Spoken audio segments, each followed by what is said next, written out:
بسم الله الرحمن الرحيم. السلام عليكم ورحمة الله وبركاته. مساكم الله بالخير. مساك الله بالنور. وتقبل الله طاعتكم، وكل عام وانتم بخير إن شاء الله. الليلة موعدنا مع الحلقة الثالثة من البرنامج الرمضاني في لقاء أدبي مع الشعراء المبدعين، الشاعر عبد العزيز سحل والشاعر عبد الرحمن المطرفي. الله يحييكم ويمسيكم بالخير. الله يحييك طول عمرك. ضيفنا الأول الشاعر عبد العزيز سحل، شاعر وناقد وكاتب وإعلامي، له باع طويل في الساحة الشعرية وله مشاركات جميلة في عدد من المسابقات الشعرية والمهرجانات. كذلك شارك في مهرجانات على مستوى المملكة وعلى مستوى الخليج العربي، في الرياض وفي البحرين وفي الإمارات. أبو خالد من الشعراء اللي شاركوا لهم مساهمات في المسابقات الشعرية كعضو لجنة وكمشارك. كذلك أبو خالد ما شاء الله صاحب خبرة وباع طويل في الساحة من أيام الصحافة والمجلات إلى انتقالا إلى القنوات الفضائية وإلى السوشيال ميديا، وحضوره ما شاء الله أبو خالد دائما متجدد وصاحب عطاء في الساحة الشعرية. مساك الله بالخير أبو خالد. مساك الله بالنور والسرور. الله يحييك ونشكرك على إجابة الدعوة.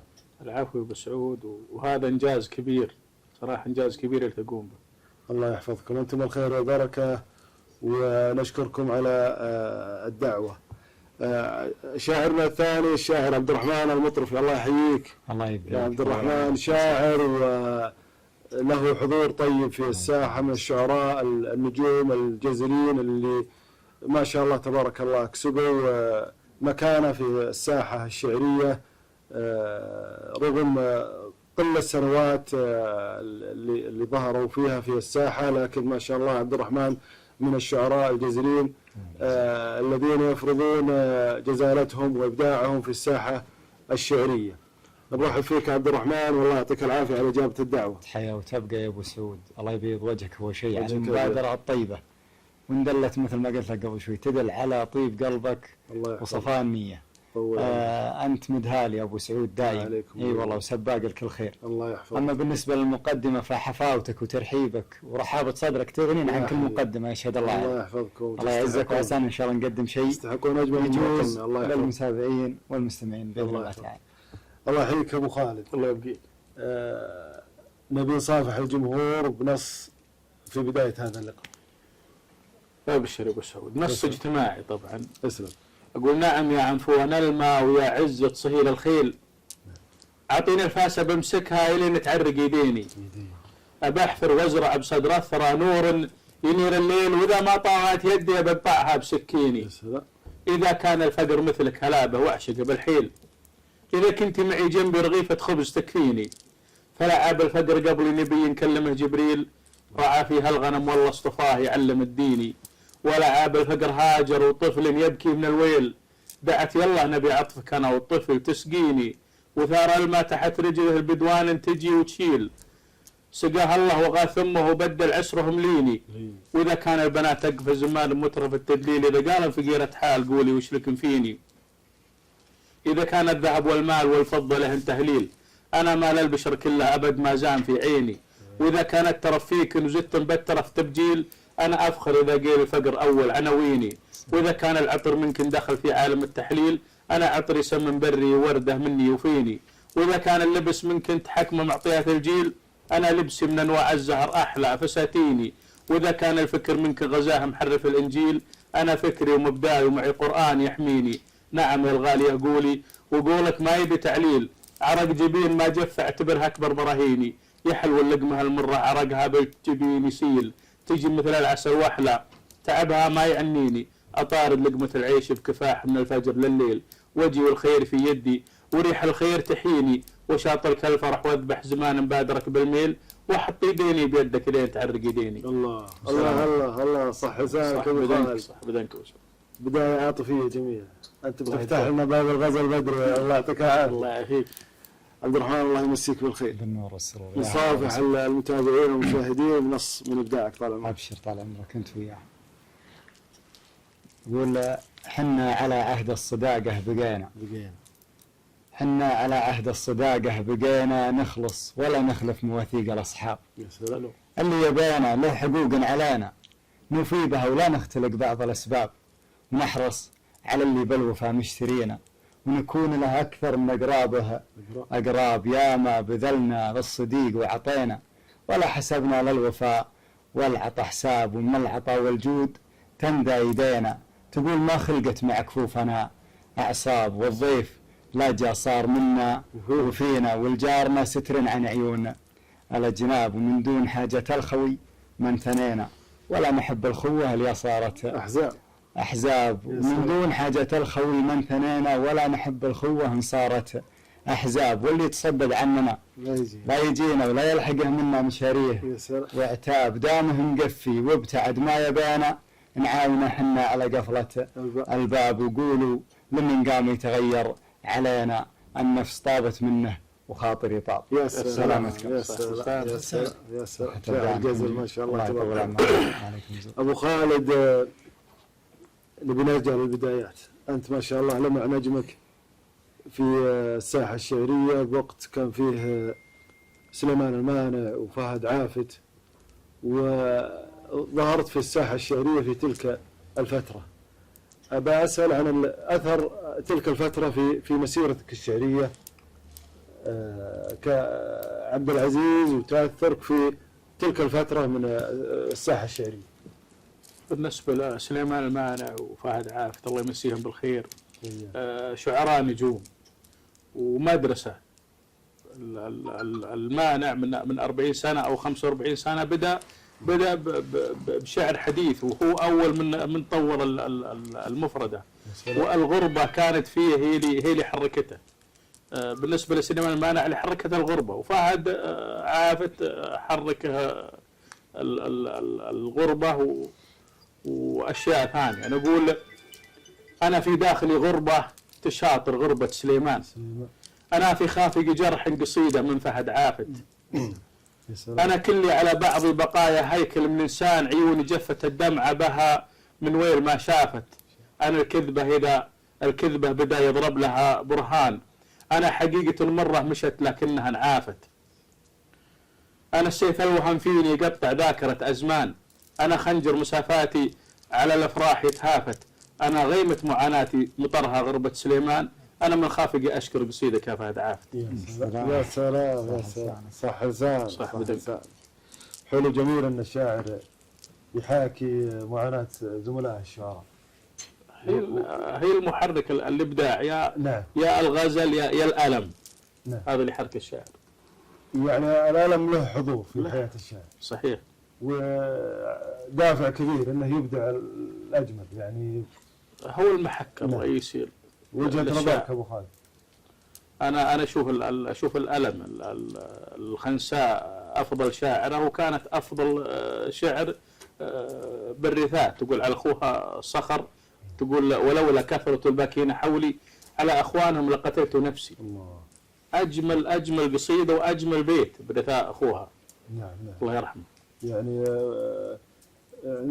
هو الهدف أن الإنسان يشارك الآخرين في معاناتهم، وقد يكون يخفف عنك لما يكون فيه معاناة مشابهة في المجتمع، أو أنك حتى النصوص مرات لما تمر على شخص فيه عنده جرح في حياته ولا شيء، يسمع نص يترجم هذه المعاناة. الشاعر حساس يتأثر ويترجمها على طول. نعم، يحس براحة. صحيح.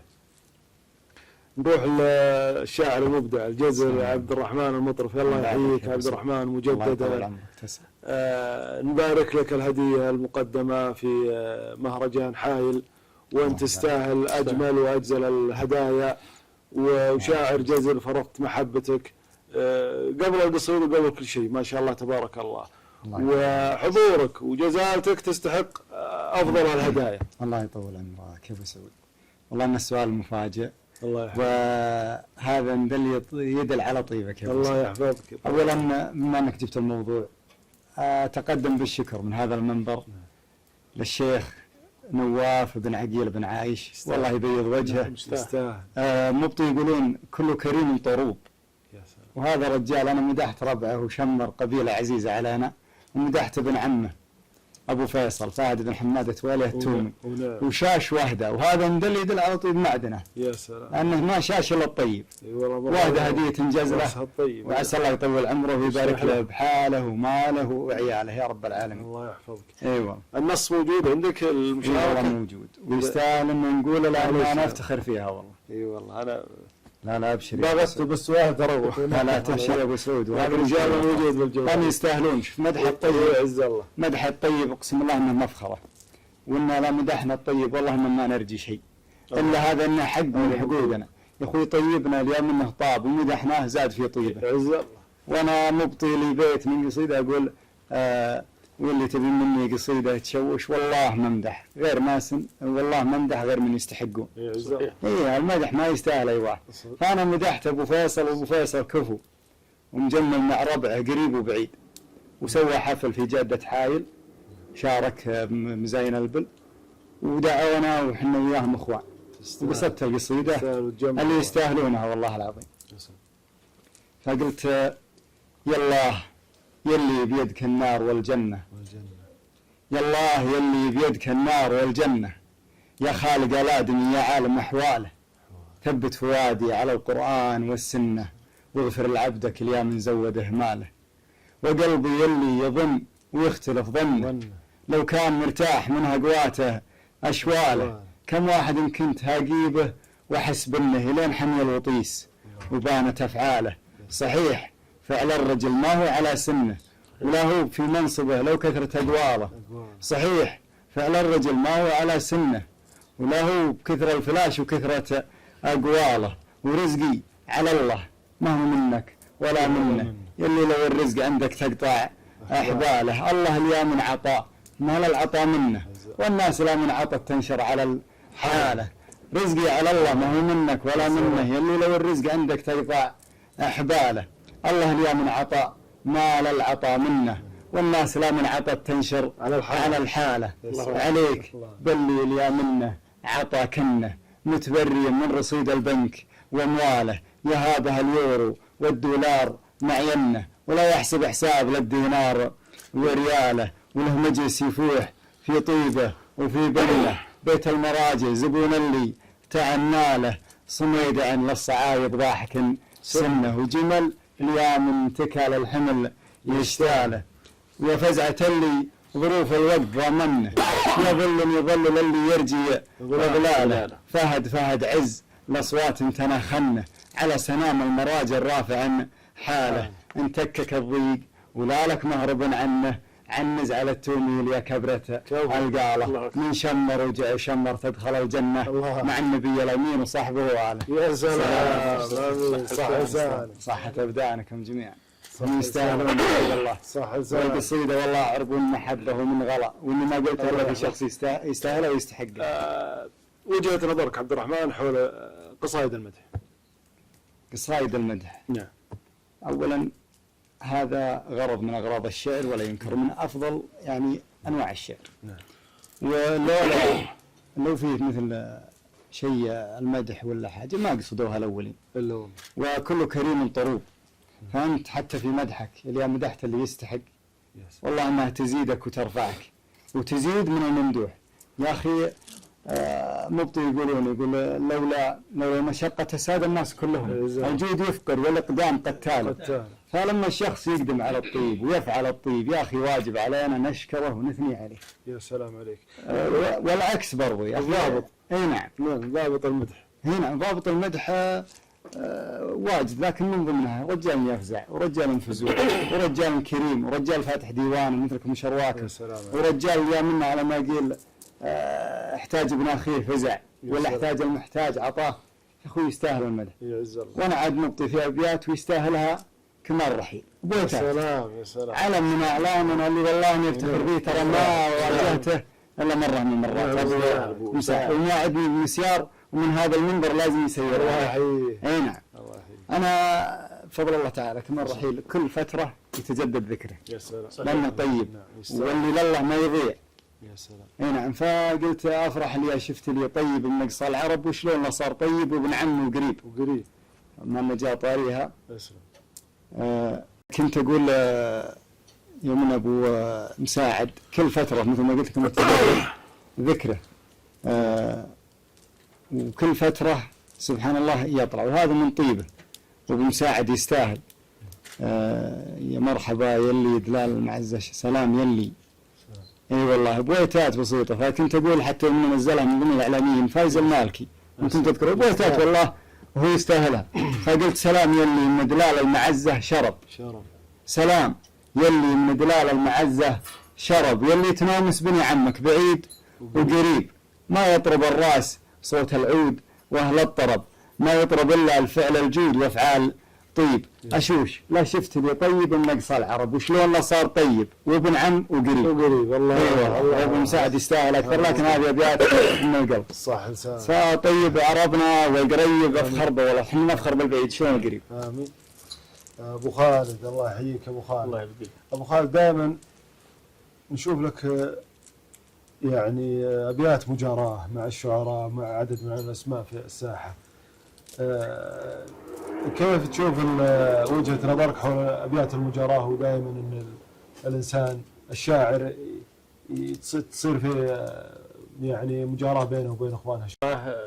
تحرك ذهن الشاعر ولياقته ويتصادم مع شعراء كبار ومع ثقافات شعر. يعني أغلب الشعراء ممكن يكون أنه ماشي على طريق واحد، لكن لما يجاري شعراء الجنوب، شعراء الوسطى، شعراء الشرقية، يعني الثقافة حتى تتوسع، وحتى البحور اللي يكتب عليها تتغير. أنا من مؤيدين المجاراة. يا سلام، هي لياقة شعرية وتجديد الأفكار. صحيح. واحتكاك بثقافات أخرى كذلك. حتى يتغير حتى البحر. احنا مثل حنا على الشمال الآن أغلب شعراءنا على المسحوب تغيروا، كثير منهم تغيروا. يعني حنا مثل أخذنا منهم بحور وهم أخذوا منا بحور. أخذوا طروق. ما تشوف فيه هدر للأفكار الشعرية اللي تروح الأبيات جميلة تروح على مجاراة، تروح فيها هدر، لكن إذا حفظت الحقوق فيها ما اعتبرها هدر. نعم. أبو خالد قالت وداع وقلت يا بنت تكفين. والله ترى أنا تروح وارجعك الغزل. هذه يمكن لها أكثر من 30 سنة. يا سلام يا سلام. أقول قالت وداع وقلت يا بنت تكفين، عقبك ترى روحي تفارق جسدها. الله. الروح وحده لو بدينا بروحين حرام تبقى كل روح لوحدها. الله. قالت قدر، قلت الصبر بالقدر زين، ولابد بعد الضيم يقبل سعدها. قالت عذاب، وقلت لحظة وتنسين، من عاش بالدنيا يقاسي نكدها. قالت علامة دمع من عينك يبين، وشحال روحي يوم يبكي سندها. دمع المرأة عادي ودمع الرجل شين، قلت السبب في دمع عيني سهدها. ما هو بكى من خوف وانتي تعرفين، الخوف خصله من حبيبك فقدها، وله مذله وانت يبخص وتدرين نفس دليله ما لقيت من حمدها. لكن غلاكم ترجم الحب للعين، وفاضت عيوني دم واخفت كمدها. قالت نبي نبقى على العهد وافين، وامسح الدمع من عيوني بيدها. يا الله الله الله. قلت سلمان. من أكثر الأغراض المقربة يمكن للمتابعين والناس المتذوقين للشعر الغزل. صحيح. له انتشار واسع. أفضل أصلا الشعر، أفضل شيء فيها الغزل. سبحان الله الشعراء يعني الاتكاء على المرأة دائم. الشعر يعني مثل المدح قليل وبمناسبات، وأنا والله أرى أن كثر المدح انه يعني ما هو انه سلبي، ما هو ايجابي حتى لنفس الشخص. نفس الشخص اللي امدحه مره ومرتين وثلاث مرات، اول شيء يتشبع بالمدح، والشيء الثاني يعني يقل صراحه. اذا عندك وجهه نظر حول المدح. صحيح. انا المدح اشوف يعني ما يمدح الا النادر من الرجال. انا اشوف الان يعني ان كل الاغلبيه كلها تمدح. تمدح مع الأسف الهدف مادي. نعم. يعني رجل أعمال عنده دراهم أمدحه عشان أتكسب منه. نعم. احنا متفقين أن ما يمدح إلا الشخص اللي يستحق. النادر، مو أي شخص. حتى في مستحقين لكن يسوون واجب. أنا إذا جاني ضيف وكرمت ضيفي ما هو طيب، هذا واجب. ما يمدح إلا النادر. يا حاكم أستظل بظله مثل إخوان نور الله يطول عمارهم. يا رجل كريم ساعد المحتاجين، الفقراء، بنى مستشفيات، بنى مساجد. يعني رجل له باع كبير، لكن رجل كريم ببيته ومدهال، ربه مادحه، ما يحتاج ان نمدحه. يا سلام، هذه واجب على الشخص. واجب على الشخص، واجب يعني انك كريم انك بخيل. اذا انك كريم احنا بس ان بعض القصائد، بعض وجهة النظر ان تشجيعا للطيب انه يستمر على طيبته، فتهدى له بعض الابيات انه مسارك طيب وممشاك التحفيز وممشاك طيب، استمر على هذا النهج الطيب. صح ولا لا ابو خالد؟ صحيح. نعم. لكن ما هو الكل امدحهم، يعني مو اي واحد سوى طيب اجي وامدحه، لا. واذا جيت امدحه لازم اشاور الناس ولا انا لا. احكم على الشخص بمنظوري يعني. اصلا الشاعر ما يشاور حتى نفسه، الشعر سبحان الله في فرق بين الشاعر والناظم. انا لما اكون شاعر تطلع القصيده غصبا عني، هذا شعور غصبا عني يطلع. لكن لما ابي اكتب خالد رافع قصيده، انا ما صرت شاعر، صرت ناظم. امسك القصيده وافكر بخالد واقعد انظمها واقصدها. صدقت، يا سلام عليك، يا سلام. وانت تستاهل المدح. تستاهل. انا حطيتك لا الله يعطيك زاهر، الله يطول عمرك. عبد الرحمن وتسلم، الله يحفظك يطول عمرك. يلا بطير ويذهل الشيخ حمدان. الله يحفظك. ترى انا ما خليك تقصد على كيفك، انا تحت امرك. يقول لك كلك ابداع طال عمرك. لان في قصايد المتابعين مرسلين بالخاص يطلبوا بعض القصايد وانا مدورها هنا. ابشر. يلا طير من الشيخ حمدان. نعم، ويذهل قواني صالح فر الحمام. اسلم. ابشر يا ابو سعود، انت متابع. اقول يا ماحل السجات غربي جويان. يا ماحل السجات غربي جويان، لا هب يا هايل نسيم البرادي. الله. مع رفقة من طيبهم تسنهم اخوان، ما هو تصنع طيبهم اعتيادي. الله. ربع لهم بالعز والمجد عنوان، اهل الوفاء واهل النقا والمبادي. ونطلب المعبود ستره والاحسان، ونطلبك يا رب العباد الرشادي، وليعتمد كل على فلان وفلان، انا على رب العباد اعتمادي. نسعى نبى المدات من رب الاكوان، ويا رب تقبل مننا الاجتهادي. ويلا بطير يذهل الشيخ حمدان، ويذهل قواني الحفر والحمادي. طير عديم ما تضاهيها الاثمان، غاية مناي وشف قلبي ومرادي. صيته صداه يجول في كل الاوطان، ويذهل جميع الناس حضر وبوادي. صيته صداه يجول في كل الاوطان، ويشغل جميع الناس حضر وبوادي. تاتي مناديبه من الشيخ جوعان، يقول مليونين قبل المزادي. الله. كاشف نحر عينه مثل بنت صبان، وله منسر يشبه الحدبة الهنادي. كاشف نحر عينه مثل بنت صبان، وله منسر يشبه الحدبة الهنادي. أخوه من بوت هدية لسلمان، حر بكف حر يقود البلادي. أخوه من بوت هدية لسلمان، حر بكف حر يقود البلادي. ما يشبه إلا الطيب نجوه ضيفان، ويشبه على العزم الغلاظة الشدادي. قصد به محمد وياسر وبيدان، وحمد سعيد وجر صوتها عبادي. كملتنا الابيات معنا وقيفان، من بعد بيت جاونا في رقادي. يلا الطير يذهل الشيخ حمدان، ويذهل قواني صالح فر والحمام. الله. سلامتك. صح لسانك، صح لسانك، ما شاء الله. عبد الرحمن، لك مشاركات شيلات تعاون مع منشدين او شيء؟ بسيطة وشيلات لي أنا، يعني قصايد من لي أنا، بعض القصايد. نعم. بصوتك؟ أي نعم. يا سلام. هذه معلومة جديدة. الله يطول. اي والله نسمع بصوتك شيء للمتابعين طال عمرك. والله يبشر، مع ان الصوت اظن صوتي بدون مؤثرات ما يخارج، لكن لا كلك حالة. الله يطول عمرك. نختصرها على بيتي، نسأل الله اللي يناسبك طال عمرك. أبشر يا بس. ولا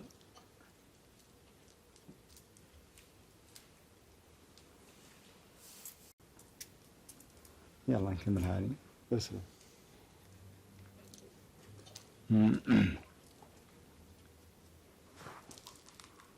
هذا يقرب الله ودن. صاحبي قرب الله ودن البريق، واسمع خير علوم الشاعر ودفتره. يا سلام. صاحبي قرب الله ودن البريق، واسمع خير علوم الشاعر ودفتره، بين حزن جديد وبين جرح عميق، مبعد عن جميع الناس والثرثرة. المحاني مدينة أشعلوها حريق، وزاد فيها الشغب والظلم والشوشرة. أبو صاحبي يقرب الدلة ودن البريق، صاحبي يقرب الدلة ودن البريق، واسمع آخر علوم الشاعر ودفتره، بين حزن قديم وبين جرح عميق، مبعد عن جميع الناس والثرثرة. المحاني مدينة أشعلوها حريق، وزاد فيها الشغب والظلم والشوشرة. وليلة البارحة ما بين هم وضيق، وبين ليل عتيم ما يبين أقمره، انكتم صدر شاعر لا زفير وشهيق، واثقل الهم قلبه لين جاب اخبره. لي زمان عن الغالين مالي رفيق، صاروا أصحابي العزلة وليل أسهره. كل ما قلت زان الحال قامت تضيق، كن الأحزان عندي حاجزة تذكره. كل ما قلت زان الحال قامت تضيق، كن الأحزان عندي حاجزة تذكره. واختفت صادق الضحكة وذاك البريق، وجات بسمات منهارة ومتبعثرة. وادري ان الحزن بعيوننا ما يليق، لكن عيوننا لافراحنا منكره. للفرح والمسرة ما عرفت الطريق، الخواطر كثيرة والدروب أوعره. ويا رفيقي وحالي ما يسر الصديق، ولا يسر كل طيب راس فيها انعره. وقلبي يلي يتحمل فوق ما لا يطيق، في زمان المصالح من يبي يذكره. صح صح تبدانك من توعدتني ابو سعيد بالنسبه ما شاء الله. ما شاء الله جميل جدا. ما شاء الله. ابو خالد انت ما شاء الله عاصرت الساحه من ايام المجلات الشعريه والمنتديات، والوقتنا هذا ما شاء الله لك حضور طيب. نهنيك على هذا النشاط والحضور الطيب، وانت تجمل يا ابو خالد. مرت الساحة الشعرية بمرحلة المسابقات وثورة المسابقات والبرامج الشعرية. وش تتوقع ان او حسب وجهة نظرك ان الساحة وش تحتاج للتجديد وتحريك المياه الراكدة؟ المسابقات صراحة ثورة أدبية. نعم. أنا للأمانة يعني كنت من المعارضين أو لشاعر مليون بأول ما طلع، لكن صحح الفكرة عندي. أحدث ثورة كبيرة ما سووها للشعراء من بداية الشعر إلى العصر الحاضر. خدم الشعر ومفهوم الشعر، وطور الشعر وطور المفردة وطور النقد. حنا بالساحات الآن وبالمسابقات ما نحتاج إلا الناقد المنصف. الناقد المنصف. كثر الشعر، كثر الشعراء، بس قل الشعر. الشعراء كثير، أغلبهم نظم، وأغلبهم يعني القصيدة اللي يقولها بدون ملامح. أهمية وجود الناقد يومنا هذا بالساحة مع الأسف فيه ندرة جدا بالنقاد. لأن أنا اشتغلت قبل يمكن حول 15 سنة بقراءة نقدية، وخسرت الكثير من الأصدقاء. عندنا شعراء نعم تحسسوا ولا ينظر للناقد. عندهم فكرة أن الناقد مثل المدعي العام، أنه هجوم على الشاعر. لا يا أخي، الناقد أول ما يستخرج جمالية النص. يا سلام. ويعرف بالشعر أكثر من الشاعر نفسه الناقد. أحيانا عندك قصيدة يجي ناقد يطلع فيها أشياء تقول والله أنا ما كنت أقصدها. شيء جميل جدا. لكن الناقد المنصف أول ما يستخرج الجماليات ويستأصل الأوراق.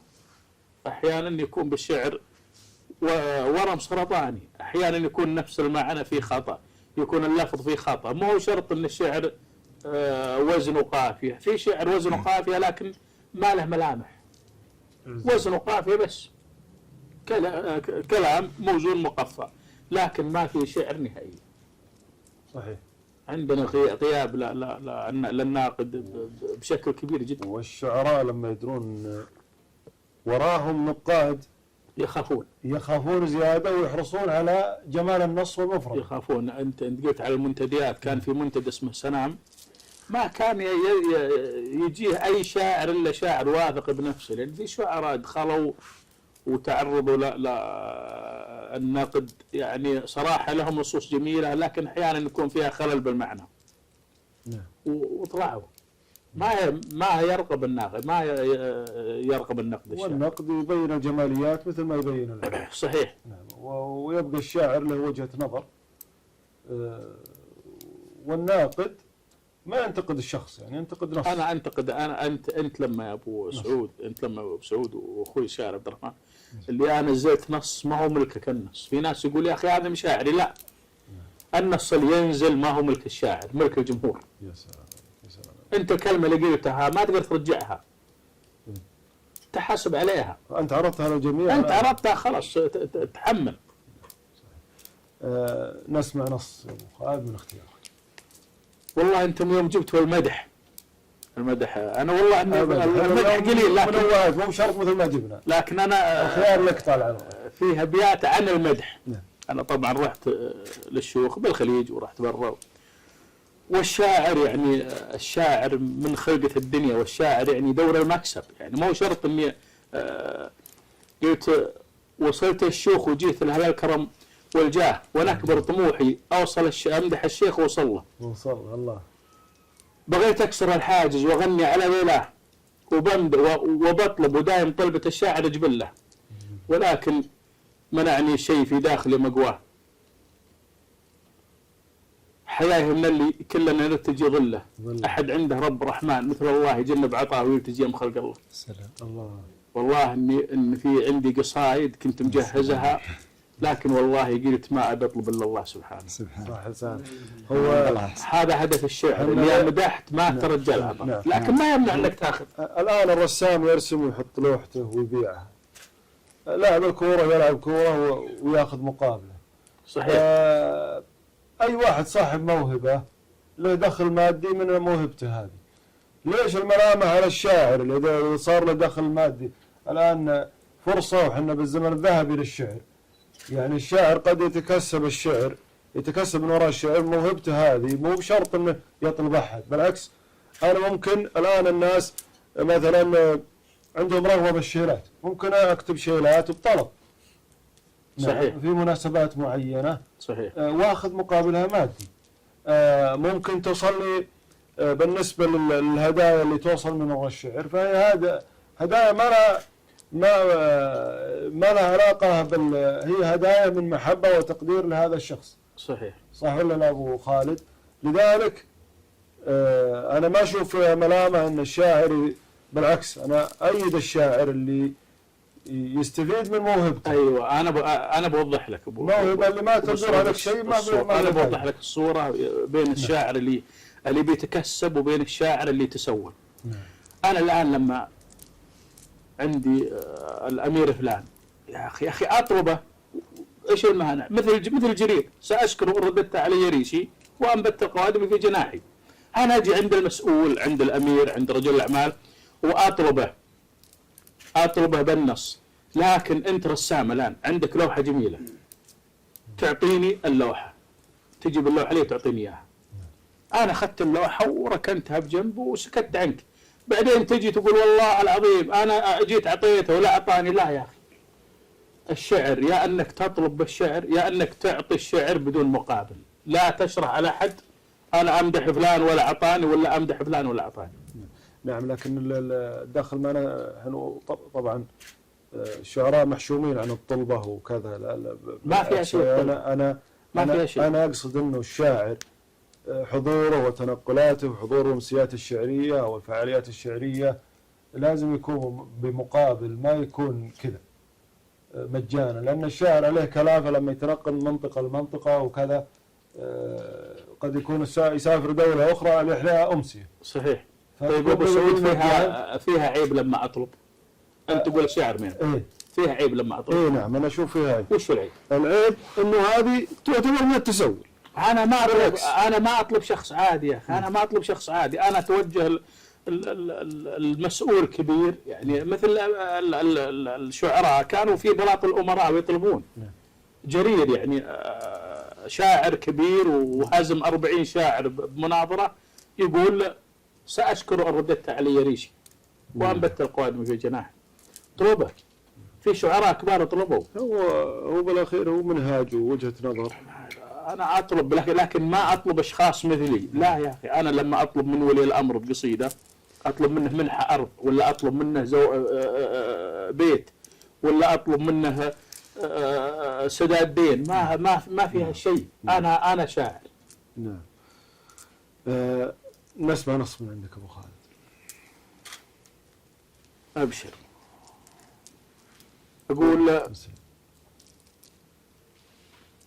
يا أبو سعود، يا عزة النفس مالي بالبشر حاجة. الله. يا عزة النفس مالي بالبشر حاجة. هذا النص مطلوب أبو خالد.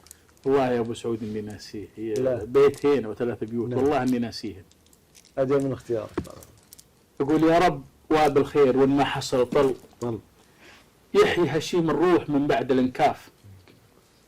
يا رب واب الخير وإن ما حصل طل يحيي هشيم القاع من بعد الانكاف، ترد فيها الروح والحلق يبتل ويرجع جميع اللي فقدناه أضعاف. يا رب جتني ناس تشكي من القلب وأنا لها لو كان بالبير غراف، لكنك علم بي وأنا ماني بكل مستور حال ولا على حالي خلاف. أحيانا أحس إني مشتت ومختل واللي على راسي عساكر وسياف، وأحيانا أحس إني بشر يتبعه ظل والظل لا منه مشى ما له أطراف، وأحيانا أحس إني مميز عن الكل إنسان واعي اجتماعي وشفاف. يا رب جتني ناس تشكي من القلب وأنا لها لو كان بالبير غراف، لكنك علم بي وأنا مالي بكل مستور حال ولا على حالي خلاف. ناس على كثر العوز ترفض الذل، ما تسأل المدة ولا تطلب الحاف. لو وزعوا عزايم مزاين البل ما توقف الحرة على باب صراف. الله الله الله. صح لسانك، صح لسانك. ترى أنا كنا جاهز نص طلبت اللي تبي. المعذرة ونص ونرجع للثاني. أبشر اللي تبي. أقول لو كانت ظروفنا ما هي على ما يرام ما نشتكي للبشر لو شانت ظروفنا. لو كانت ظروفنا ما هي على ما يرام ما نشتكي للبشر لو شانت ظروفنا. يشوفنا من عرفنا لا لقانا تمام، نضحك مع أصحابنا ونقلط ضيوفنا ونفرح لجون النشامة والعزاز الكرام، ولا حسبنا ورميات ولوفنا. كفوفنا الله خلقها للعطاء والسلام، ما الله خلقنا نصر المال بكفوفنا. ولأهل المكارم يمكن الود والاحترام، وعلى العفون الردية نرفع أنوفنا. واللي يتشرح على الطيبة كفاية ملام، حنا الحمولة الثقيلة تعشق كتوفنا. سلامة صحة أبدانك. عبد الرحمن، وش أهمية تواجد الشاعر ونشاطه في وسائل التواصل أو فعاليات وكذا؟ أي نعم. التعامل مع الساحة الشعرية رغم جزالته وحضوره، كيف يكون حضوره بهذه الوسائل؟ حضور الشاعر الوقت الحالي يقدر يظهر بجواله، رغم اني انا من الناس اللي مقصر بالجانب هذا والله العظيم. يعني اول يحتاج الواحد انه عشان يظهر اذا يعرف احد او انه يرسل للمجلات او مع البرامج الجديده مثل ما قلت شاعر مليون اتاحت شيء كبير للظهور، حاجه حلوه في وقتنا الحالي. وعندنا هنا جوالك بظهورك بوسائل التواصل الاجتماعي يخدمك وتقدر، ولا بد من تواجده. اللي ما يبي ينعزل ويبي يظل متواجد بالساحة، والنص الفارق هو يوصل للناس. لكن إذا أنت الشاعر ما توصل نصك لا للناس ولا تنزله عندك في مثل في تويتر ولا في أحد وسائل التواصل الاجتماعي، وين يوصلون لك الناس؟ نعم، ما يكفي أنا شاعر جازل ومسكر على نفسي الباب ويقول أنا الإعلام ما جاني، ما حد يجي. ما تسأل في بعض الأحيان ما حد يجي. فرغم تقصيري والله بالجانب، أنا من الناس اللي يوم بالجوال أيام البر 20 يوم يمكن ما أفتحه كله، مو بس على المقاطع لا تويتر. لا عليك ملامة، ولازم ما شاء الله من الشعراء الجزريين اللي يجملون وياكم بالستر يا رب، وإن شاء الله نكون عند حسن ظن الطيبين والوافين، وعسانا لا قلنا شيء أنه يليق بسمعتنا وبسماع الغالي. إي والله يا أبو سعد. نسمع نص من اختيارك هالمرة. أبشر يا أبو ما سعد. على الطيب وشرب. لا كلك خير وبركة. نص تقريبا ما انتشر وجديد، يقول يطيب حال ويرجع وينتكس حال. يطيب حال ويرجع وينتكس حال، وجهدي غدا وتعبت حيلي، وحالي سعيت بالدنيا وبراحة البال، وخابت مساعي ولا ارتاح بالي، الهم بالخافق له سنين يختال، ضاق الشمال وضاق صدر الشمالي، وتشابهت عندي كثير من الأزوال، لا خير فيها جعلها للزوالي، كم هقوة طاحت وكم طاحوا رجال، ولكن هقوة هقوتك يسحال، كم هقوة طاحت وكم طاحوا رجال، لكن هقوة هقوتك يسحالي، وهبيت يا مدح على بعض الأزوال، من مدحهم راعى الشكالة شكالي، وهبيت يا مدح على بعض الأشكال، من مدحهم راعى الشكالة شكالي، يقول وضع الناس يا صاحبي مال، ووضاعنا ما عاد فيها احتمالي، صارت مقامات العرب منصب ومال، وضاعت حقوق أهل الوفاء والمعالي، أهل الكرم وأهل النقاء وأهل الأفعال وأهل العلوم الطيبات الجزالي، وتصدر المشهد حقيرين جهال، والتافه بصدر المجالس هلالي، ومات الحياة والمجتمع صابه إهبال، وأنا من اللي صار زاد انفعالي، يا رب سترك بدلت كل الأحوال، تساوت النسوان ويا الرجال. الله سلامتك. صح صحة أبدانك. نظرة الشامية يا عبد الرحمن. اللهم المستعان. الخير موجود إن شاء الله الخير موجود. الله إن شاء الله. يطول عمرك. هذه نص جاب وقتها على قولتك. الله يحفظك. أيوه. أبو خالد سلم. نبي بطاقات شعرية طال عمرك، أبيات مقتطفات ابشر. حسب اختيارك. يقول لا تقدر واحد ما له قدر، الوضيع بعيد عنكم، لا تقدر واحد ما له قدر، الوضيع يظل بأخلاقه وضيع، إن رفعته فوق يحطك حدر، والجماهير كلها عنده تضيع. يا سلام. البطاقة الثانية. الطاقة الثانية غزلية أحلى وش أحلى منه؟ يقول ينقصني اللي نسيت الكل لا شفته، لا شفت.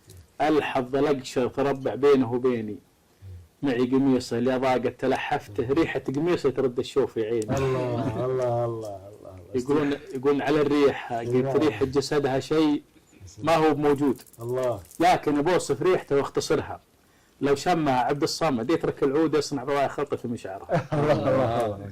دعاية لعبد الصمد. صح لسانك. نبي نص طال عمرك من اختيارك.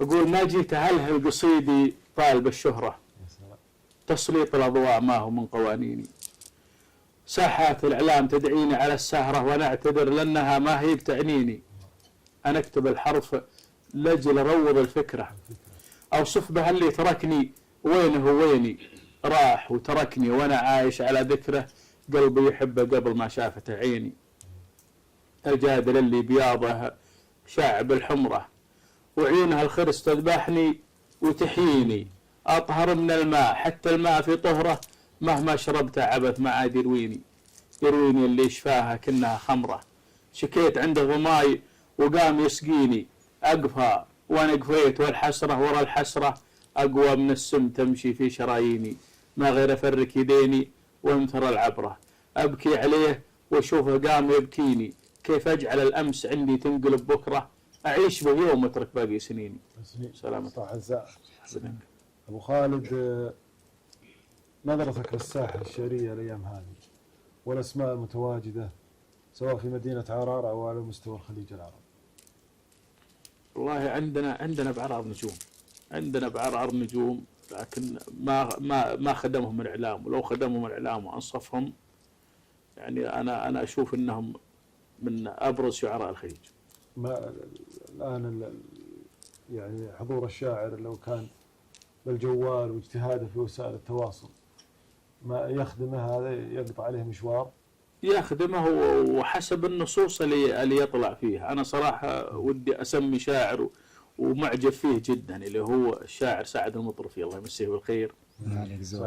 سعد صالح رجل طلع نفسه بنفسه، ما طلعتها مسابقات ولا طلع شيء. وفي شعراء ما شاء الله نجوم طلعوا عن برنامج شاعر مليون مثلك يا ابو سعود، ومثل في شعراء ما شاء الله فهد الشمراني، وفي شعراء نجوم محمد جار الله السهلي.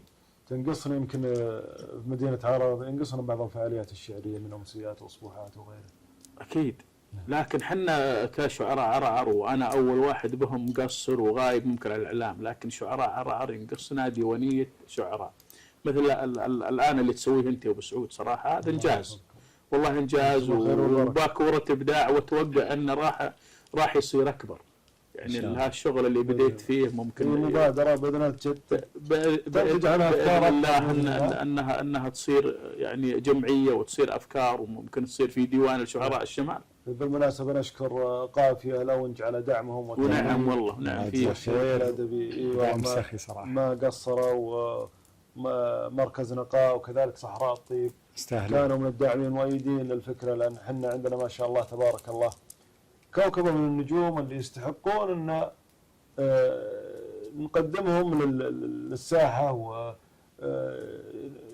ونقدم لهم شيء بسيط من كشكر وتقدير على إبداعهم وحضورهم الطيب. هم يستاهلون. وأنت أبو خالد ما شاء الله من النجوم اللي سبقونا، وحنا على مشوارك أبو خالد، وما شاء الله تبارك الله. لا نكبرك بالعمر، لا والله يا أبو سعود سبقتنا بالساحة. أنا والله العظيم يوم دريت أن عبد الرحمن هو اللي معي بالأمسية والله إني فرحت. أنا أشوف أن الشباب صراحة يعني حنا صح إن كبار ومشينا بسنين، لكن الشباب الآن يعني ما عاشوا مثلنا، عاشوا مع تطوير المفردة. احنا عشنا مع الشعر التقليدي. انا والله مع الشعر التقليدي لكن ما كتبت، تاثرت صراحه، يعني ما ودي بس بسليمان المانع الله يطول عمره، والله تاثرنا به كلنا، وتاثرنا حتى بالمفرد اللي كان يقولها. نعم. لكن الشعراء الشباب ما شاء الله وطلعوا يعني احنا يوم طلعنا كان في قله في الشعر، الان ما شاء الله الشعراء كثير. عبد الرحمن والله عبد الرحمن نجم من الاسماء اللي خلال سنوات قليله ترك له وضع له اسم بين كبار الشعراء، صح ولا لا؟ صحيح صدقت. بس ابو خالد المتنبي كان هو اول من احدث الثوره هذه وحدث الشعر، ومحسن الهزاني الله يسكنها الجنه هو اللي بدا بالشعر على قافيتين. نعم ما شاء الله. عبد الرحمن نبي بطاقات شعريه من انتقاءك طال عمرك، 3-5 ابيات حسب ذوقك طال عمرك. ابشر يا ابو سعود، بعطيك على بيتين. اسلم. قول يا كثر ما مات الكلام وتحسفت. يا كثر ما مات الكلام وتحسفت، ويا كثر ما خابت معايا الهقاوي. يا كثر ما مات الكلام وتحسفت، ويا كثر ما خابت معايا الهقاوي، ويا كثر ما مرت مواقف ولا شفت أقشر من الحاجة بوجه الحياوي. السلام. البطاقة الثانية أقول أرخص على كيفك قيمك ومباديك. أنا المبادي تاجي وراس مالي. أنا شمالي وأنت ما هو بخافيك عن عزة النفس وضمير الشمال. الله صح لسانك. الثالثة أقول وفيت لكن بالنهاية تأذيت. وفيت لكن بالنهاية تأذيت، وخلصت لكن بالأخير خذلوني وعطيتهم، لكن نسوا كل ما أعطيت. ودها علي ومر يوم جحدوني، وفيت وخلصت وعطيت وتأذيت، وبرماحهم يوم مشيت طعنوني. الله صح لسانك. أبو خالد في نص مطروب. يبشر والله هذا نص بعنوان دمار. أقول قفت عن عيوني بخطوات عجلة مدري خشت عين العوادل وإحراج. رمية تشرب من مياه دجلة، صارت الزينات المخاليق منهاج. الله في هالحلا من هامته لين رجله، مع خرس يلعب وسطها زرق الأمواج. والرمش عزي للذي يزد وجله، لا سلهمت عينه تقل سرب ميراج. وين انت اللي عشت عمري منجله، أدري طريق الحب ما فيه مخراج، إلا الذي سلم الليالي فرج له وحظه فرش له واطي القاع بالعاج. أصبح معاها تبتسم وتغنج له، وامسى يلاعب صاحبه فوق ديباج. ما هو بمثل عنكبوت نسج له بيت وهن، مع نسمة الريح ينعاج. يا طير يلي بالأثير انفرج له، باب السما ما عاد للغير محتاج. جاه الذي عبده محمد عرج أخذ الكتاب، وهامت الريح معراج، لا جيت أبو غادة أبيك تهرج له، قل له صويب القلب ما حصل علاج، حالة خطيرة ولا أنا قرب أجله، راح الأمل واللي بقى حد وسياج. يا سلام يا سلام. صح لسانك أبو خالد. صح بذنك. نص ختامي من اختيارك أبو خالد. أبشر. تسلم والله. يقول رغم أنف طغيان الجناه الطحاطيح، والله قوية يا والله قوية. الله يا أبو سعود. عليك. يا سلام. الله.